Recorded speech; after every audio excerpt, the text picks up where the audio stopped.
என் அன்பு பிள்ளைகளே, இன்று நான் உங்களுக்கு ஒரு ஆசீர்வாதமான வார்த்தையை கொடுக்கிறேன். இந்த வீடியோவை தள்ளிவிடாமல் கேளுங்கள், அது உங்களுக்கு ஆசீர்வாதமாக இருக்கும். உன் கிரியைகளை அறிந்திருக்கிறேன்.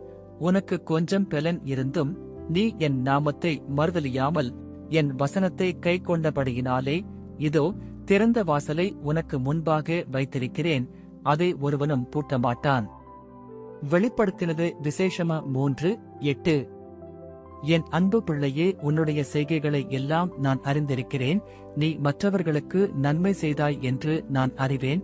கொஞ்ச பலத்திலும் என்னுடைய நாமத்தை நீ அசட்டை பண்ணாமல் மறுதலியாமல் என்னுடைய வசனத்திற்கு நீ கீழ்ப்படிந்தபடியினால் உனக்கு ஒரு ஆசீர்வாதத்தை வைத்திருக்கிறேன், அதை ஒருவனும் பூட்டமாட்டான். என் அன்பு மகனே மகளே, கலங்காதிருங்கள். திறந்த வாசலை உனக்கு முன்பாக நான் வைத்திருக்கிறேன். நான் கொடுத்த ஆசீர்வாதத்தை ஒருவனும் உங்களிடத்தில் இருந்து எடுத்துப் போட மாட்டான், அதை பூட்ட மாட்டான். நீ ஆசீர்வாதமாய் இருப்பாய்.